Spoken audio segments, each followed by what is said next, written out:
ఆడదాన్ని నేను ఎంత బాధలో ఉన్నానంటే నేను అసలు ఇక్కడ మాట్లాడడానికి ఇష్టపడట్లేను. నేను చాలా సాడ్ ఉన్నాను. నేను అసలు మీతో ఏమని మాట్లాడమంటారు? ఈ చదువుకోవడానికి మీ అందరికీ సేవ చేయడానికి ఎంత కష్టపడితే ఒక డాక్టర్ అవుతారు, ఒక సిస్టర్ అవుతారు. ఎవరైనా ఒక ఇంట్లో డాక్టర్ ఉంటే మీకు తెలుస్తుంది. అందరి ప్రాణాలు కాపాడే డాక్టర్ అంటారు, సిస్టర్ అమ్మ అంటారు.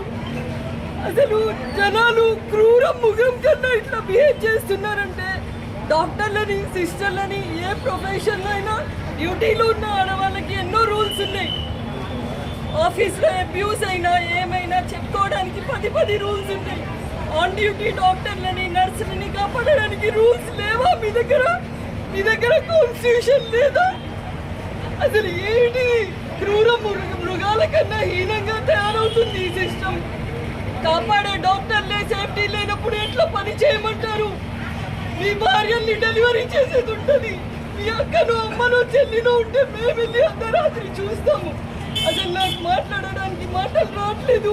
మా ఆవేదన అందరూ అర్థం చేసుకుంటే మాకు డాక్టర్లకి మేము హెల్ప్ చేయమని అడుగుతున్నాము. మీరు మాకు హెల్ప్ చేయాలని మేము కోరుతున్నాము. సిస్టమ్ మొత్తం, గవర్నమెంట్ మొత్తం మమ్మల్ని కాపాడకుంటే రేపు మిమ్మల్ని కాపాడే వాళ్ళు ఎవరు ఉండరు. డాక్టర్లు ముందుకి రారు, చదివించడానికి ఏ అమ్మా నాన్న పంపించరు ఎక్కడికి. మీ ఫ్యూచర్ గురించి చెప్తున్నాము. మీరు మాకు హెల్ప్ చేయకుంటే నెక్స్ట్ ఫ్యూచర్లో మిమ్మల్ని కాపాడడానికి మెడికల్ సర్వీసెస్ ఇక్కడ క్షీణించిపోతాయి. అప్పుడు ప్రాణం కోసం మీరు కొట్టుమిట్టాడతారు. అట్లాంటి రోజు దూరం లేదు. కాబట్టి కాన్స్టిట్యూషన్లో మార్పులు రావాలి. డాక్టర్కి సేఫ్టీ ఏర్పాటు చేయాలి. ఖచ్చితంగా డాక్టర్కి సేఫ్టీ ఉన్న రోజే మన దేశం బాగుపడుతుంది. ఇండిపెండెన్స్ అని సెలబ్రేట్ చేసినారు 15 ఆగస్ట్కి. మాకేది సేఫ్టీ? డాక్టర్లకేది సేఫ్టీ? ఇదంతా మీరు చూస్తున్నారు. ప్రతి పౌరుడిది ఇది డ్యూటీ.